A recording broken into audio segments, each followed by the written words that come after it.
দর্শক, আমি এখন অবস্থান করছি সিরাজগঞ্জ জেলার তারাশ উপজেলার মাগুরা মকন্দ এলাকায়। আপনারা দেখেন আমার সামনে বিশাল ফসলের মাঠ। কৃষকগণ এই মাঠে দেখেন ভুট্টা চাষ করেছে এবং তার ভুট্টার জমিতে দেখেন সার বুনছে।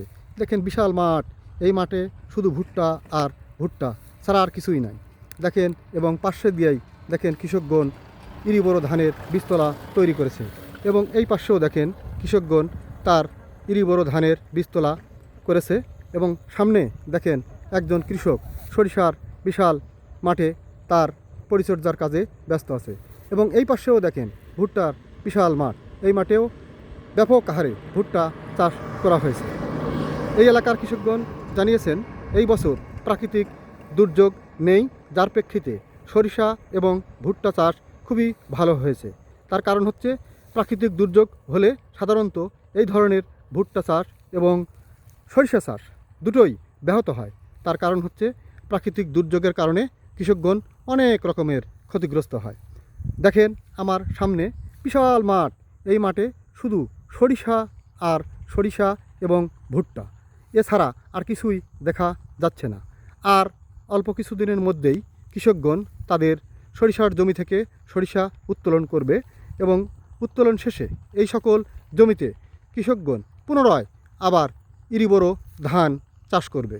এতে এই এলাকার মানুষের জীবন মানের উন্নয়ন ঘটবে বলে এই এলাকার মানুষ জানিয়েছেন।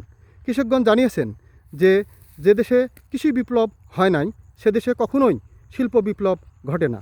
তার কারণ হচ্ছে শিল্প বিপ্লব ঘটাতে হলে আগে কৃষি বিপ্লব ঘটাতে হবে। তার কারণ শিল্পের যত কাঁচামাল এটা শুধু কৃষি থেকেই আসে। তাই এই এলাকার মানুষের একটাই দাবি যে এই কৃষককে বাঁচাতে হবে। এই সমাজের এক শ্রেণীর প্রভাবশালী লোকজন দেখেন বিভিন্ন জায়গায় এই সকল রাস্তার পাশের ক্যানেল ভরাট করে রেখেছে এবং এই ক্যানেলের মুখ বন্ধ করার প্রেক্ষিতে পানি নিষ্কাশন হতে পারে না, যার প্রেক্ষিতে এই এলাকায় অকাল বন্যায় পাত হয়, যার প্রেক্ষিতে কৃষকগণ অনেক ক্ষতিগ্রস্ত হয়।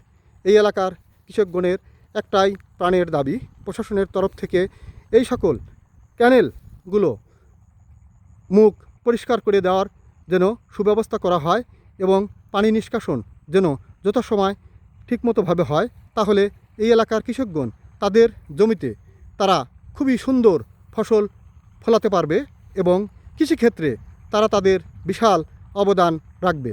এই এলাকার মানুষের একটাই দাবি, তারা বলেন যে সরকারের প্রশাসনের তরফ থেকে এবং কৃষি অফিসের তরফ থেকে যেন উদ্যোগ নেওয়া হয়, তাহলে তারা উপকৃত হবেন। এটাই এই এলাকার মানুষের দাবি এবং প্রত্যাশা।